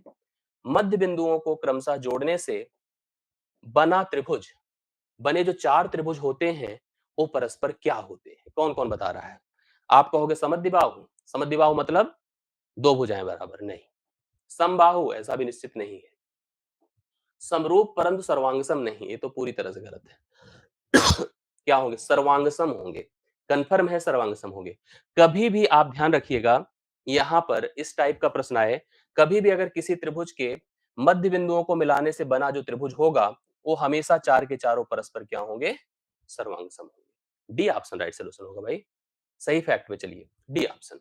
यस, सर्वांगसम होंगे, सभी के अंग सभी समान होंगे। तो इस प्रश्न का करेक्ट हल हो गया, और आप लोग अगले प्रश्न पर अब मेरे साथ बढ़ चलिए। यस, हाँ, आइए। हम लोग पहुंच गए इस 28 नंबर पर। इसको कौन-कौन देख के बता रहा है? देखिए, आपको 2 फिगर दिख रहे होंगे बगल में। एक फिगर देखिए, ये दिख रहा होगा। 1 सेकंड। 2 फिगर दिख रहे हैं, मैं इसको बना देता हूं। ये दोनों के बारे में थोड़ा चर्चा कर लीजिए आप सभी लोग। यहाँ पर ये भुजा बी है और ये क्यू है, देखो ये आर है, एस है, पी है और ए है। एक त्रिभुज है, देखिए इस तरह से, इसका मान 2a है, यह b है, ठीक? a है, b है और c है। इसने कहा कि उपर्युक्त आकृतियों के लिए निम्नांकित में से कौन सा संबंध सही है? आप इसको बताइए, आप सब लोग कौन बता रहा है इसमें? अच्छा, इस समांतर चतुर्भुज का क्षेत्रफल क्या होता है? क्योंकि क्षेत्रफलों के बारे में बातचीत की गई है। क्षेत्रफल होता है मतलब इस हम कहेंगे पी क्यू आर एस जो समांतर इसका क्षेत्र आधार गुणे ऊंचाई ए गुणे बी होगा। जो बी है ना यह ऊंचाई है। आधार गुणे ऊंचाई मतलब इस हो जाएगा ये समांतर चतुर्भुज पी क्यू आर एस का क्षेत्रफल। क्षेत्रफल क्या हो गया? ए हो गया। दूसरा इस त्रिभुज की बात किया जाए तो त्रिभुज का क्षेत्रफल होता है 1/2 गुणे आधार गुणे ऊंचाई। ठीक, 1/2 गुणे आधार इसका कितना है 2a है और यहां पर ऊंचाई कितनी है b है 2 2 से कटा ab हो गया। आपने यहां भी क्षेत्रफल देखा था तो ab ही आया था क्योंकि आधार a था ऊंचाई b थी। इस प्रश्न को देखिए तो यहां पर भी ab है यहां पर भी ab है। अर्थात मैं कह सकता हूं कि जो pqrs का क्षेत्रफल होगा वही तो त्रिभुज abc का क्षेत्रफल है। तो पहला ऑप्शन करेक्ट है। मतलब अगर आपने इसमें फोकस किया तो दोनों जो आकृतियां हैं चाहे वो त्रिभुज हो चाहे वो समांतर चतुर्भुज हो उनके जो क्षेत्रफल है परस्पर क्या है? समान है। तो 28 नंबर में वो चतुर्भुज और वह त्रिभुज मतलब इंक्लूड कर रहा है सेम एरिया। तो सेम एरिया है तो इस प्रश्न का राइट सॉल्यूशन आपके सामने है। 28वां आपने डन कर लिया। आइए देखिए एक अच्छा प्रश्न आपके सामने है, करिए थोड़ा-सा। उस गुणोत्तर श्रेणी जिसको कहते हैं जीपी, क्या कहते हैं? जीपी का प्रथम पद ज्ञात करो। पहला पद, पहला पद बेसिकली क्या होता है बताइए? पहला पद होता है ए, जिसका दूसरा पद कितना है? दूसरा पद है 2। अनंत पदों का योगफल, अनंत पदों का योगफल जो है वो कितना है? 8। अनंत पदों का योगफल कितना है? 8। तो अनंत पदों के योगफल का सूत्र क्या होता है आप मुझे बताएं? यस इनफिनाइट जो होता है a अपान 1 माइनस आर। गुणोत्तर श्रेणी में होता क्या है कि पदों में सारोनुपात होता है। ठीक है, पदों में क्या होता है? सारोनुपात होता है। जैसे पहला पद अगर a है तो दूसरा ar है, ar वर्ग है, इसी क्रम में बढ़ता है। तो पहला पद a है, दूसरा पद इसने कहा 2 है। r बराबर 2/a होगा। रख दीजिए इन वैल्यूज को। हमने लिखा यस इनफिनाइट, इसका योगफल क्या है? 8 है। 8 बराबर a बटा 2/a, 2/a करेंगे तो a ऊपर चला जाएगा, 2 नीचे रह जाएगा। 8 दूना 16 होगा बराबर a वर्ग होगा। a का मान कितना होना चाहिए आप मुझे बता दें? 4 होना चाहिए। a का मान कितना होना चाहिए? 4। यहां पर उत्तर आपके सामने है 4 जो कि पहले ऑप्शन में अवेलेबल है। ठीक, यहां पर उत्तर कितना हो गया? 4 है, राइट सॉल्यूशन है। आप सभी लोग नोट कर सकते हैं। इतना सही बात है यार, क्यों कम उत्तर आ रहे हैं? मतलब ये क्या क्लियर नहीं हो रहा है? 29वें का राइट सॉल्यूशन है 4 जो कि पहले ऑप्शन में आपको दिया गया है। आप प्लीज सभी लोग नोट कर लें। इस गुणोत्तर श्रेणी का सही आंसर आपके सामने है। अगला प्रश्न देखिएगा, एक और अच्छा प्रश्न आपके सामने है। अब इस पर प्लीज फोकस करिए सभी लोग। अतिया, अतिया ने एक पुरानी मोटरसाइकिल 9600 रुपए में खरीदी। कितने में खरीदी है? 9600 में। ये देखिए 9600, जो देख सके कर सके उत्तर बताएं। हाँ, मैंने कहा अतिया ने एक मोटरसाइकिल 9600 रुपए में खरीदी, तो जितने में खरीदी वो मेंशन है। इसके अलावा उसने कहा कि 20% जितने में खरीदी तो 20% उसके मरम्मत में खर्च कर दी। इसका 20% क्या होगा आप बताइए? मरम्मत में कितना खर्च किया उसने? मरम्मत में उसने खर्च किया है, रिपेयरिंग बेसिकली हम कहेंगे, जो रिपेयर में खर्च किया उसने वो खर्च किया है। इसका 20% आप कर दीजिए 9600 इंटू आप 20% करेंगे तो एक बटा क्या होगा? 5। 5 एक 5 4 5 9 45 और 5 दूना 10 ऐसे देखिए तो 960 गुणे 2 कर दीजिए। 2 छंग 12 दोनों 18 1920 रुपए। यस, 1920 रुपए उसने क्या कर दिया? रिपेयरिंग में उस मोटरसाइकिल के लिए खर्च कर दिया। मतलब अगर देखा जाए तो उसकी टोटल लागत जो आई है, टोटल जो कॉस्ट अगर एक तरह से बनकर आया है 9600 प्लस 1920 का बनकर आया है। इतना टोटल कॉस्ट बनकर आया है। और उसने कहा लेकिन अगर वह 2000, देखिए पढ़ते जाइए, अगर वह अब 2880 रुपए की कीमत पर शुद्ध लाभ के रूप में कमाना चाहती है, मतलब उसे चाहिए कितना? 2880, इतना लाभ चाहिए। तो उसे उस खरीदी मोटरसाइकिल की कीमत में कितने प्रतिशत की वृद्धि करनी चाहिए? आप मुझे एक बात बताओ, आपको लग रहा होगा कि यहाँ पर टोटल कॉस्टिंग उसकी इतनी हो गई 9 6 15 9 1 10 1 11, इसमें हम बढ़ाएं नहीं। आप ग्राहक को तो ये बताओगे ना कि हमने इतने में खरीदी थी। रिपेयरिंग वाला थोड़ी बताओगे कि हमने इतना रिपेयर किया है। वो आप मैनेज कर लो, क्या करना था। मतलब एक तरह से अगर सोचो तो आपको कॉस्टिंग जो मैनेज करनी है वो इतनी करनी है। 1920 क्योंकि इसने आपने रिपेयरिंग में लगाया है और 2880 का लाभ चाहिए, तो बढ़ाना है कहां से? इसने बढ़ाना है। जोड़ के देखिए शून्य 8 2 10 9 8 17 1 18 2 3 1 4800, मतलब आपको 4800 बढ़ाना है किसमें? 9600 में। तो 9600 का जो 4800 कितने प्रतिशत है? 50% है। ऐसे देख लीजिए 4800 उसका कितना प्रतिशत है? 2 शून्य काट दीजिए, 48 आधा है, सिंपल सी बात है 50%। 30 का डी। बात को समझिए सभी लोग। मैंने कहा कि 9600 में खरीदा था, रिपेयरिंग में 1920 खर्च किया, ये भी उसकी लागत ही है, बट ग्राहक को नहीं बताया जाएगा। टोटल कॉस्ट 11520 आया। हम में से प्रत्येक के दिमाग में आता है कॉस्टिंग में यहीं से हम कंसीडर करें, नहीं। 2880 का शुद्ध लाभ यहां से लेना है तो मतलब पहले उसे 1920 अपना मैनेज करना पड़ेगा। मतलब उसे 4800 का लाभ चाहिए, कहां से अगर देखा जाए तो यहां से। इसका क्या होगा? यादा होगा, अर्थात इसको अपने आधे को सेट करना पड़ेगा। ठीक है? तो यहां पर इस प्रश्न का राइट सोल्यूशन आपका कितना हो गया? 30 हो गया। और प्लीज अब सब लोग आगे बढ़ो। अगला प्रश्न देखिएगा, 7 मीटर लंबे और 5.6 मीटर चौड़े एक कमरे के चारों तरफ 30 सेंटीमीटर जगह जोड़ छोड़कर कालीन बिछाने का क्षेत्रफल बता दीजिए कितना हो जाएगा। देखिए एक कमरा था, 7 मीटर क्या था? लंबा था, 5.6 चौड़ा था, 30 सेंटीमीटर हमें क्या करना है? कम। 30 सेंटीमीटर क्या करना है? कम। मतलब इसने कहा कि आप 30 सेंटीमीटर छोड़ देना चारों तरफ। अगर 30 सेंटीमीटर छोड़ेंगे तो 30 सेंटीमीटर बेसिकली होता क्या है? 30/100 होता है ना, मतलब 0.30। एक तरह से 0.30 0.30 तो 0.60, मतलब अगर कालीन के लिए इधर छोड़ दिया और इधर छोड़ दिया तो हमारे पास कालीन का जो सेगमेंट बनेगा विदाउट, मतलब यहां पर अगर देखा जाए एरिया छोड़ करके, इसमें भी 0.3, इधर भी 0.3, मतलब हो जाएगा 6.40। और इधर अगर हम बात करें तो इसमें से 0.6 घटेगा तो 5 हो जाएगा। इन दोनों का परस्पर गुणा कर दीजिए, यही एरिया में आप कालीन बिछाएंगे। गुणा करके देख लीजिए, 5 शून्य शून्य 5 चौके 20, 5 छंग 30, 2 32, 32 आ जाएगा वर्ग मीटर में। राइट सोल्यूशन आपके सामने हो जाएगा। आइए फिर से एक टेबल को देखा जाए। टेबल आपके सामने है, 2-3 प्रश्न इसमें भी इंक्लूड हैं। आप देखिए कितना आंसर है सकता है, कितने मतलब इसको कर सकते हैं। 2 प्रश्न है संभवतः, आप देखिए 32 से 34। नीचे दी गई सारणी का ध्यानपूर्वक अध्ययन कीजिए और उस पर आधारित प्रश्नों का उत्तर दीजिए। 6 बड़े राज्य हैं, राज्य का नाम है P, Q, R, S, T, X, Y, बस योग है, बाकी योग लिखा हुआ है, अच्छी बात है। 6 बड़े राज्य में 1986 से लेकर 90, 86 से लेकर अगर देखा जाए तो 90 के दौरान गन्ने का उत्पादन 10 लाख टनों में दिया गया है। गन्ने का उत्पादन क्या दिया है? 10 लाख टनों में दिया गया है। आप सभी लोग देखिए ध्यान से, हम लोग पहले प्रश्न से शुरू करते हैं। क्या दिया है पढ़िए।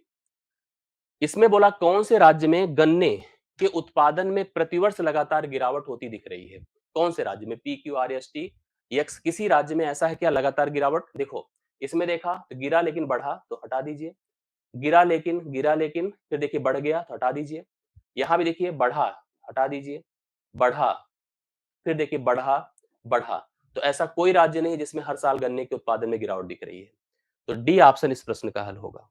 डी ऑप्शन यहां पर इस प्रश्न का हल होगा। आप सभी लोग लगा सकते हैं 32वें का करेक्ट हल, जो कि डी ऑप्शन है। ऐसा कोई राज्य नहीं जहां पर प्रतिवर्ष गन्ने के उत्पादन में गिरावट हो रही थी।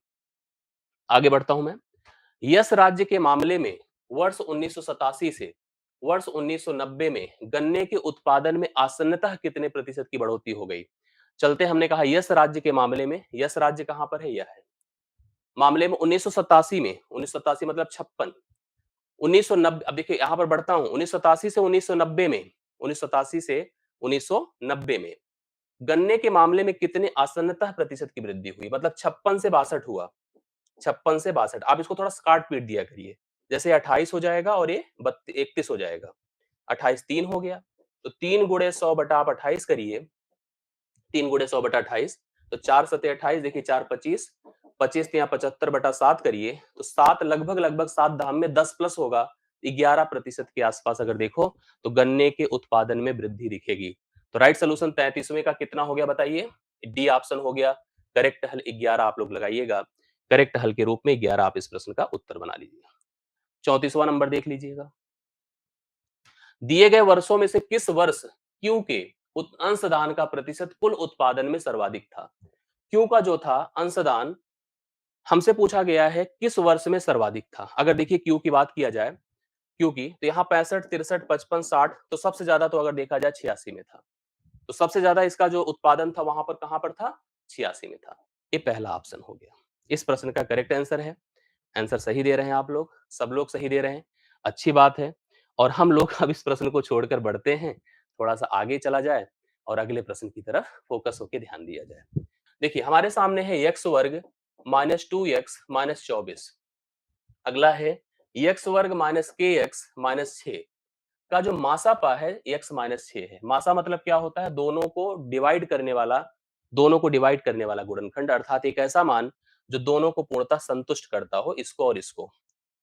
देखिए, जो मैं बता रहा हूं ध्यान से देखते जाइएगा। अर्थात इसका सेंस है कि x माइनस 6 अर्थात x बराबर 6 इसको पूर्णतः संतुष्ट करेगा। k के मान को बताना है, तो k का मान इसमें है ही नहीं, इससे कोई लेना देना नहीं बचा। इस पर चलते हैं, तो मैं लिखूंगा 6 का वर्ग माइनस k गुणे 6 माइनस 6 बराबर 0, क्योंकि संतुष्ट करेगा, क्योंकि उसका भी हल है। तो 36 माइनस 6 के माइनस 6 बराबर 0, तो 6 के बराबर 30 हो जाएगा, k बराबर 5 हो जाएगा। k का मान क्या होगा बताइए? k का मान हो जाएगा 5, जो कि राइट सोल्यूशन है आपके इस प्रश्न का। और कहां पे दिया है? देखिए, बी ऑप्शन में आपको दिया हुआ है। 5 राइट सोल्यूशन हो गया। कंफर्म? 35वां डन है। आगे मैं बढ़ता हूं, अगले प्रश्न पर आता हूं, ध्यान से देखिएगा। ये बढ़िया, देखिए ये भी, देखिए ऐसे प्रश्न भी आपसे थोड़ा-सा जो दिखने में बड़े लगते हैं लेकिन होते कुछ नहीं। एक फूल वाले के पास 200 गुलाब, चलिए गुलाब का फूल देखिए, 200 रोजेस हैं, गुलाब हैं, और 180 जास्मीन, जास्मीन आप जानते होंगे, जास्मीन की खुशबू बड़ी अच्छी होती है ना? हाँ, उससे कहा गया कि वह या तो केवल जास्मीन या केवल गुलाब की माला बनाए, चाहे गुलाब की बना दे, चाहे जास्मीन की बनाए, ठीक है? हाँ, आगे बढ़ता हूँ।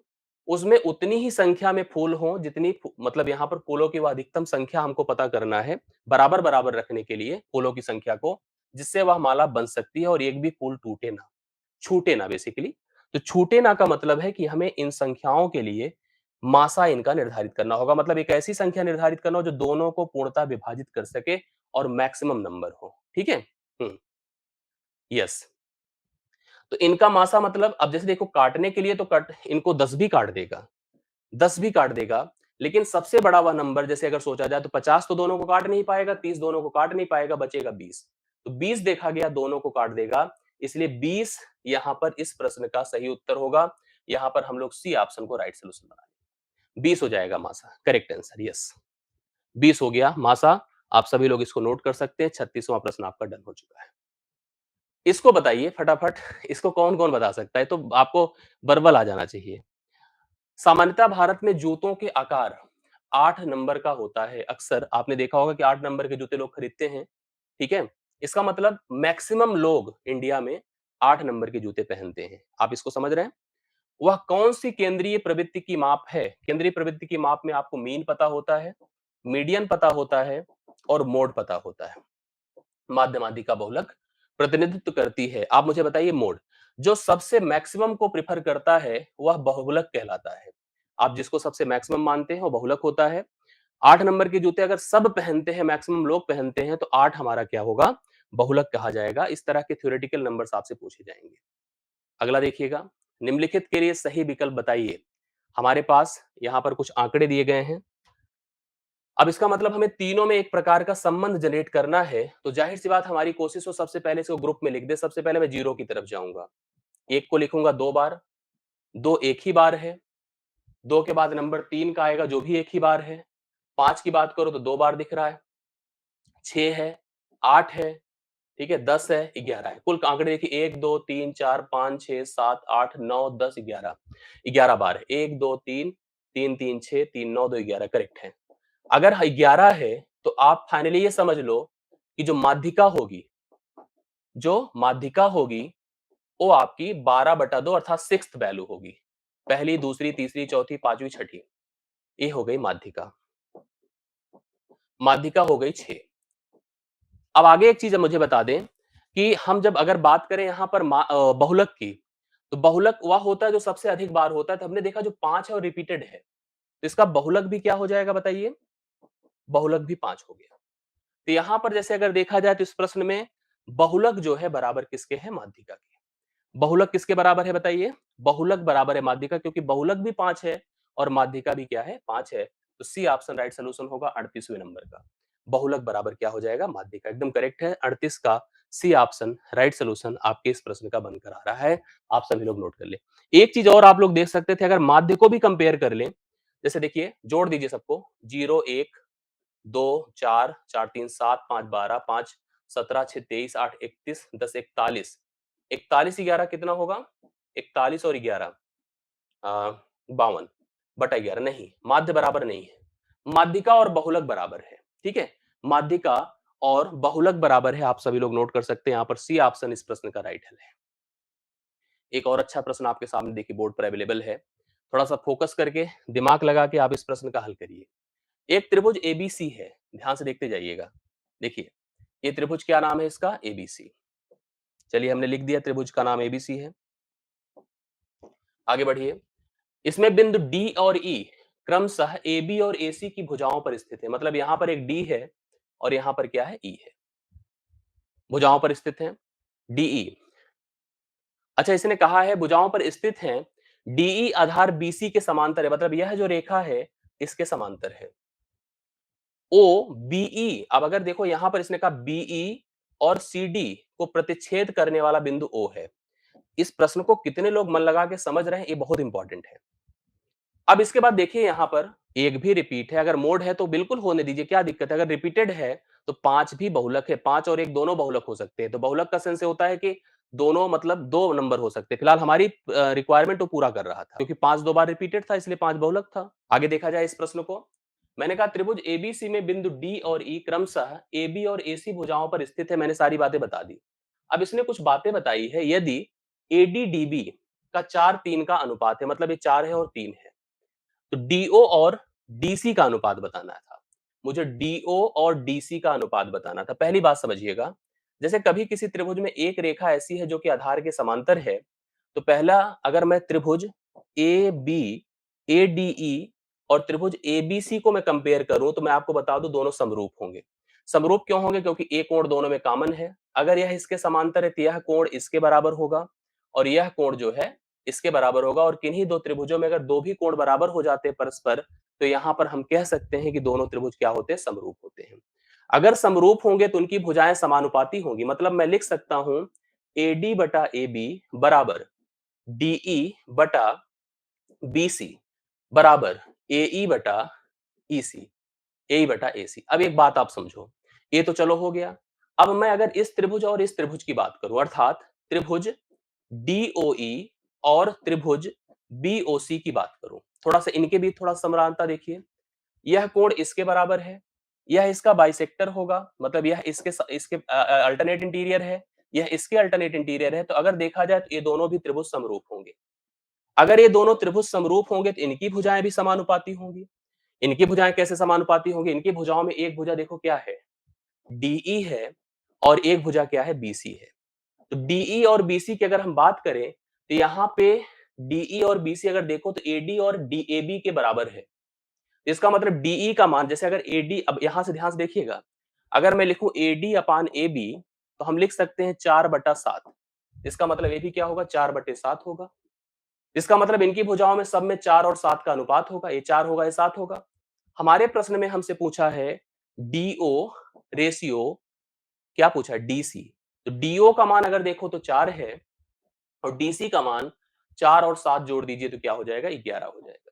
तो पहला ऑप्शन इस प्रश्न का राइट सॉल्यूशन होगा, जो कि 4 अनुपातिक कितना होगा? 11 होगा। इस प्रश्न का राइट सॉल्यूशन इस प्रश्न का 4 अनुपातिक 11 हो जाएगा। एक बार ध्यान से फिर सुनिएगा कैसे कैसे किया।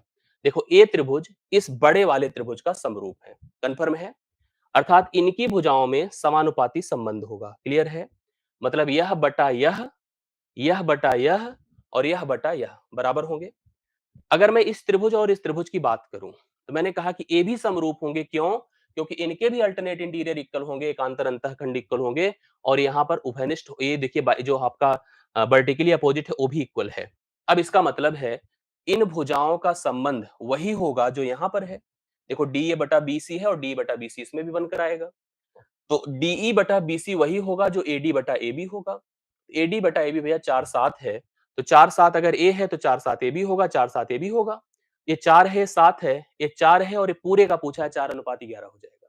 करेक्ट हल 4:11 होगा, जो 39वें का राइट सॉल्यूशन है और आप सभी लोगों ने पहले ऑप्शन में देखा है। आइए इसका उत्तर बताइए। अब कभी भी एक वृत्त की अगर एक जीवा, एक वृत्त है, ध्यान से देखिए, ये वृत्त है वृत्त की एक जीवा जिसका नाम AB है, यह जाके D पर, यहां पर किसी एक स्पर्श रेखा के साथ मिल रही है, स्पर्श रेखा के साथ मिल रही है। फिर समझने की कोशिश करिएगा। ऐसी दशा में हमको यहां पर क्या करना था कि एक संबंध इनके बीच का मैं बता देता हूं। आप लिखो AD, यहां से यहां तक AD गुणे DB, AD गुणे DB बराबर इस DE का होल वर्ग होता है। यह सूत्र हो जाता है। ठीक। अब सुनिए, कुछ मान दिए गए हम लोग को, जैसे AB बराबर कितना दिया, देखो 6, यहाँ पे 6 है और ये 2 है, तो पूरा मिला दे तो क्या हो गया 8, गुणे यहाँ पे कर दे 2 बराबर DE का होल वर्ग, तो 8 दूना 16 होता है बराबर DE का होल वर्ग, अर्थात अगर DE स्पर्श रेखा की बात किया जाए तो 16 का वर्गमूल क्या हो जाएगा 4। तो बी ऑप्शन इस प्रश्न का राइट सोल्यूशन हो गया 4। 40वें नंबर का सही उत्तर आपके सामने क्या हो जाएगा 4 हो जाएगा। बी ऑप्शन करेक्ट हल इस प्रश्न का बनकर सामने आ रहा है, जो आप लोग नोट कर सकते हैं। ये हो गया 40वां। ये देखिए, एक दिया है डेटा सेट, मतलब एक आपके पास, कौन बता रहा है इसका उत्तर मुझे बता दे। नहीं हो पा रहा है, चलो। डेटा सेट का प्रसरण दिया हुआ है, डिस्पर्जन रूट 361, तो मानक विचलन standard deviation, standard deviation basically प्रसरण का जो है वर्गमूल होता है, जो रो में डिनोट किया जाता है, 361 हो जाएगा। तो ये 361 भैया प्लस माइनस 19, अर्थात 19 का वर्ग करें या माइनस 19 का वर्ग करें तो आपके इस प्रश्न का उत्तर प्लस माइनस क्या हो जाएगा 19 हो जाएगा। पहला ऑप्शन, पहला ऑप्शन राइट सोल्यूशन होगा। यहां पर देखो, यहां पर एक बात समझने की आवश्यकता होती है, जो हमारा प्रसरण है उसका जो मानक विचलन होगा वो नेगेटिव नहीं होगा, तो जाहिर सी बात यहां पर 19 को लीजिएगा। जैसे हमारे पास रूट 361 होगा, इसका जो मान होगा वो प्लस 19 होगा, क्या हो जाएगा प्लस 19 होगा, 19 होगा, एकदम परफेक्ट है बी। यस, राइट सोल्यूशन है बी। प्लस माइनस में कंफ्यूज मत होइएगा। 42 नंबर पर आ जाइए। इसको देखिए, यहां पर तो इसको वर्बल बता सकते हैं आप लोग, क्या है, मुकेश अपनी शर्ट पर 30%, 25% और 15% के क्रमानुसार छूट पाता है, एकल बराबर छूट बताओ। ये तो आप लोग आराम से कर सकते हैं इसको। 30% की छूट है, 25% की छूट है और 15% की छूट है। आइए कर दिया जाए। 30% 3/10 होता है, 25% 1/4 होता है, 15% 3/20 होता है। मैं कैसे कराऊंगा इसको, ध्यान से देखिएगा। मैं कहूंगा कि 10 में 3 घटेगा 7 बचेगा, 4 में 1 घटेगा 3 बचेगा, 20 में 3 घटेगा 17 बचेगा। कंफर्म है? अब देखिए, हम इसको सॉल्व करें तो 40 दूना 800 हो जाएगा। इसकी बात किया जाए, 17 त्रिक 7 त्रिक 21 हुआ, 21 गुणे 17 करे 17 1 17, 17 दूना 34, 1 35 हो गया, 357 हो गया। अब अगर जैसे देखो 800 से इतना हो गया 357, तो कितने की कमी हो रही है? 800 में से अगर हम 357 हो रहे हैं तो कितने की कमी हो रही है? 10 से 7 3, 9 से 5 4, 7 से 3 4, 443 की। अब 443 है, मतलब एक तरह से सोचा जाए कि 800 से 443 है। परसेंट बनाना है तो इसको आप 8 से भाग कर दो, 100 हो जाए, इसको भी 8 से भाग कर दीजिए। 8 पंचे 40, 8 पंचे 40, ठीक है, 8 त्रिक 24 और 8 अठे 34, तरह से हो जाएगा 55 दशमलव कितना हो रहा है? देखो 8 पंचे 40 और 4 3, 8 पंचे 40, 55.38। C option, C option right solution है, यस। 55.38, 42वें का करेक्ट आंसर आप लोग नोट कर सकते हैं। 42 के बाद आइए 43वें पर। ये तो आप ओरल बता दीजिए, इसमें कोई दिक्कत नहीं है। तपस, अभी और ऋषि के बीच एक केक को बांटा गया। तपस का केक, केक का 1/2 भाग मिला, एक केक रहा होगा ऐसे, इसको 1/2 मिला, अगले को 1/3 मिला, शेष अभी को मिला, तो अभी कहेगा भाई हमको क्या चाहिए, हमको 1 माइनस 1/2 प्लस 1/3 चाहिए, अर्थात 1 माइनस 5/6 चाहिए, जो कि 1/6 हो जाना चाहिए। ये हो जाएगा अभी का भाग, बी ऑप्शन। ऐसे प्रश्न भी मिलेंगे, ठीक है। 1/6 राइट सोल्यूशन है, जो कि आप लोग को 43वें प्रश्न में मिला है। तो ऐसे बीच बीच में जरूरी नहीं कि हर सीट एक लेवल का सब लेके चलेगा। प्रश्न जो भी आपको परीक्षा में भी मिलेगा वो भी ऐसे ही मिलेगा। अब देखो जैसे इस पे करो, ये अच्छा प्रश्न है। ये प्रश्न आपके सामने है, देखिए इसमें क्या किया जाए, ध्यान से देखिएगा।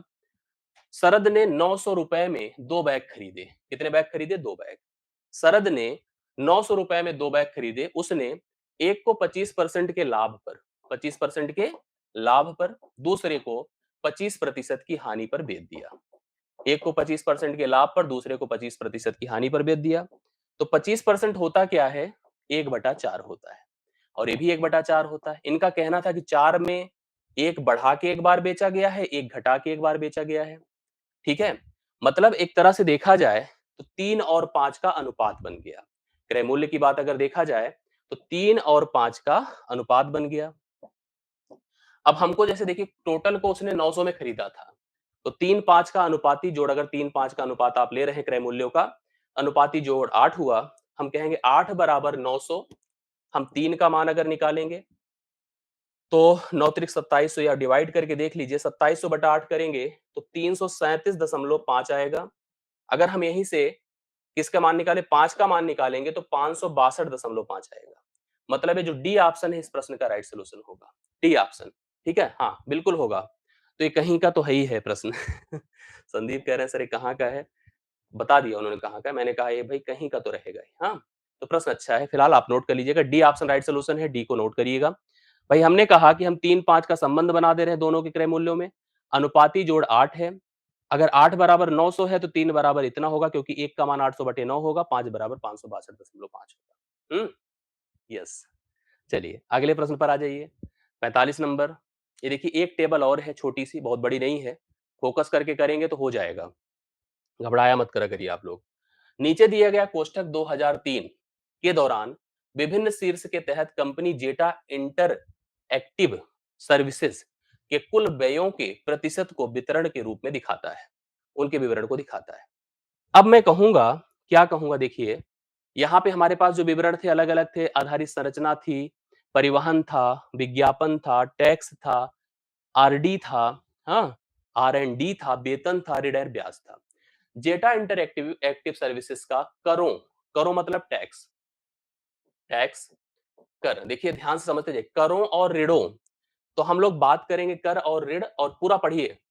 सर्विसेज का करों और ऋणों पर ब्याज के कुल खर्च, करों और ऋणों पर ब्याज के कुल खर्च।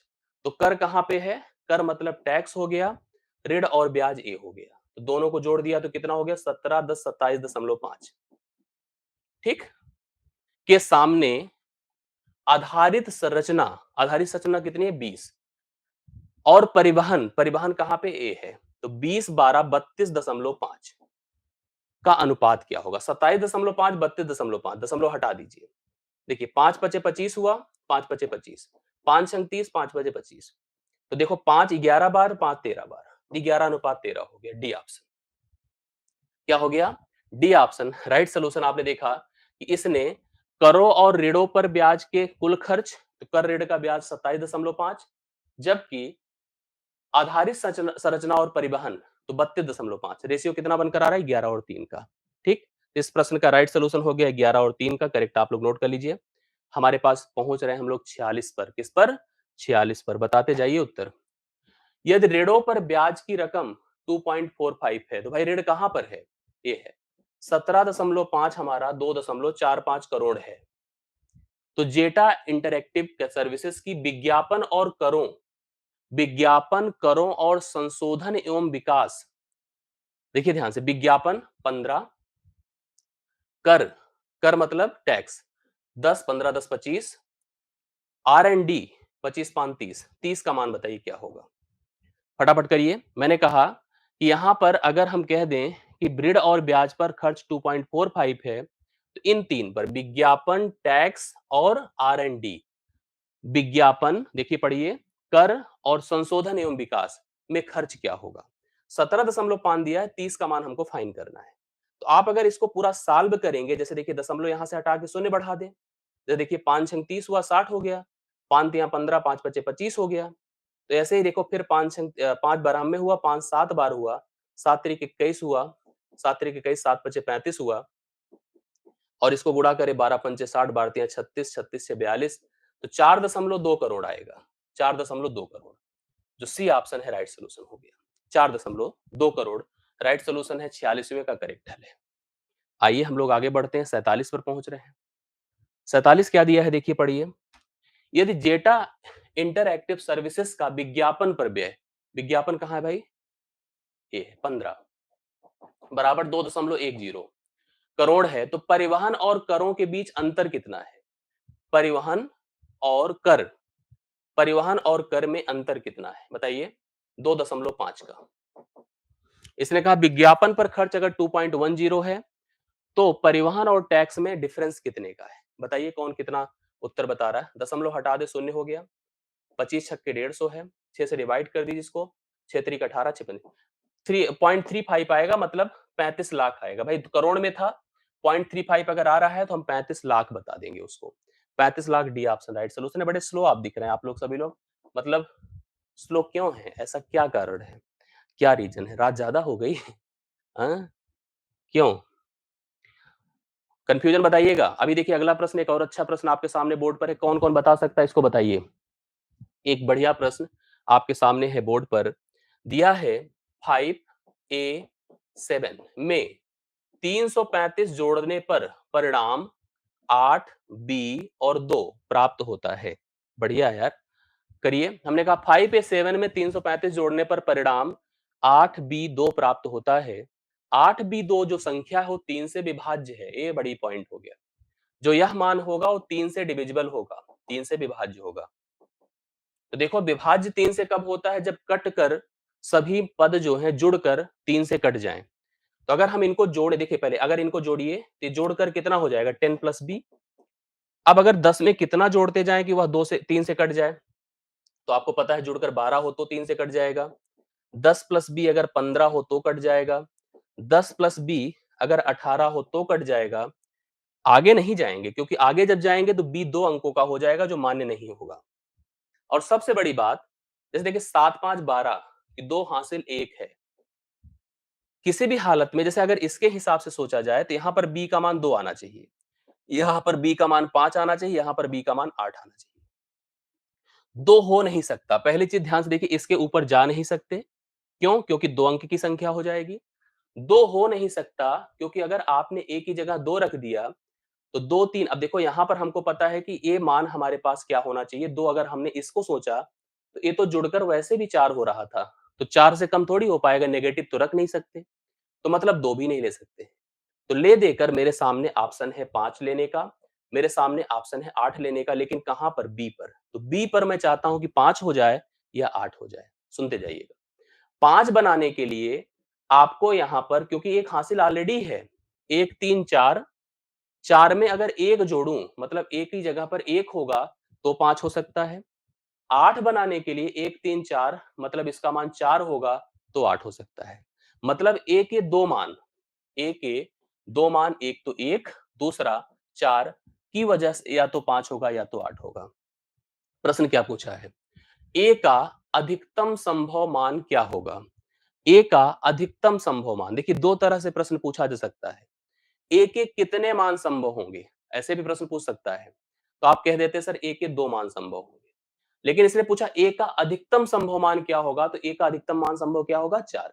तो आपको ये ध्यान में जरूर रखना है कितने मान और कौन सा मान। तो फिलहाल इसने हमसे पूछा था कि अधिकतम संभव मान, तो अधिकतम संभव मान भैया 4 होगा, बड़ा मान होगा। अगर पूछा अधिकतम कितने मान, तो आप कहते सर 2 मान। तो 2 मान में कौन कौन? 1 होता और 4 होता। इस प्रश्न का उत्तर आपने बता दिया। 4 राइट सोल्यूशन है, समझ में आया होगा आशा करता हूं। और आगे बढ़ रहा हूं इसी कड़ी के अगले प्रश्न को लेकर के। इसको बताइए क्या है, क्या करेंगे? एक वर्ग और उस वर्ग के विकर्ण पर खींचे गए वर्ग। देखो एक वर्ग था, वर्ग की भुजाएं थी। हम्म वर्ग का अपना एक विकर्ण भी था, वर्ग का अपना एक विकर्ण भी था। इससे एक और वर्ग खींचा गया, इससे एक और वर्ग खींचा गया। वर्ग का विकर्ण क्या होता है? √2a होता है। तो मेरे सामने एक वर्ग था और एक विकर्ण पर बना वर्ग था, विकर्ण का वर्ग था। तो 2 वर्ग थे। तो वर्ग का क्षेत्रफल a वर्ग होगा। विकर्ण की भुजाएं अगर हम इसको लेकर चलेंगे तो सभी √2a होंगी। तो √2a का होल वर्ग होगा। ये तो a वर्ग ही रहेगा। एक 2a वर्ग हो जाएगा, ये खत्म होगा, 1:2 हो जाएगा। कहीं है सही उत्तर? Right solution 1:2। कितने लोग को समझ में आया? मुझे लग रहा है सबको आया होगा। तो कौन सा उत्तर सही है? बी ऑप्शन सही है, 1:2 सही है। 49वें का करेक्ट हल आपके सामने बोर्ड पर अवेलेबल है। आज के सेशन का अंतिम प्रश्न है और ये कवर कर लीजिए और इसको फाइनल करके जाइए। वैसे आप लोग घर पे होंगे, आराम करिए, सोइए, खाइए, पिए यही आपका आपकी दिनचर्या पूरी करिए। किसी त्रिभुज के लिए निम्नलिखित में से क्या सत्य हो सकता है? जो ऑप्शंस दिए गए हैं प्लीज़ आप पढ़ो। क्या सत्य हो सकता है? बताइए। इसमें 2 समकोण हो सकते हैं, कभी किसी त्रिभुज में नहीं हो सकते। अगर 2 हो गए यार तो 2 ही जुड़कर 180 अंश हो जाएँगे। जबकि त्रिभुज के तीनों अंतःकोणों का जोड़ 180 होता है, तो इसको खत्म कर दीजिए। इसमें 2 अधिक कोण कभी नहीं हो सकता है क्योंकि अगर 2 अधिक कोण मिलेंगे तो 180 के ऊपर हो जाएगा। 2 न्यून कोण हो सकते हैं? हाँ, हो सकते हैं, बिल्कुल हो सकते हैं। सभी कोण 60 डिग्री से बराबर हो सकते हैं या छोटे हो सकते हैं। सभी कोण 60 डिग्री के अधिक नहीं हो सकते। सभी कोण 60 डिग्री से अधिक नहीं हो सकते। तो सी ऑप्शन इसके लिए हमारा हल है, हमारे इस प्रश्न का उत्तर है। ये हो गया आज का सेशन। 50 महत्वपूर्ण प्रश्न, कम ज्यादा, अच्छा बुरा तमाम अनुभव आपने इस पूरे सेशन के दौरान किया होगा। आशा करता हूँ यह सेशन आपको अच्छा लगा होगा, ठीक है? और आप लोग सभी लोग मन लगाकर जो हमने पढ़ाया है इस पर फोकस होके काम करिए, 50 प्रश्न तैयार करिए, मेहनत जा अपनी और बढ़ाते रहिए, करते रहिए। बिल्कुल आप लोग जो कहना चाहते हैं प्लीज़ कहिए, मैं आपके कमेंट का इंतज़ार कर रहा हूँ और हम लोग फिर से मिलेंगे। मैंने सेशन का प्रारूप बता दिया है, बस आप लोग जो यहाँ पे कहते हैं, वही चीज़ आप वीडियो के नीचे कमेंट करके कहें, मैं आपके कमेंट का इंतज़ार करता हूँ। जैसा भी अनुभव किया, जो आपको फीडबैक लग रहा हो, जो आप बताना चाहते हैं, जो आप सुनना चाहते हैं, ज़रूर आप कहिए, मैं आपका इंतज़ार करूँगा। अच्छा लग रहा हो तो वीडियो को लाइक करिएगा। तो आज के लिए इतना ही, बहुत-बहुत धन्यवाद। Thank you so much. जाके सभी लोग खाना-पीना खाइए और अगली क्लास का इंतज़ार करिए। सुबह से फिर से प्रक्रिया शुरू हो जाएगी। Thank you so much. धन्यवाद सभी को। Thanks a lot. शुभ रात्रि।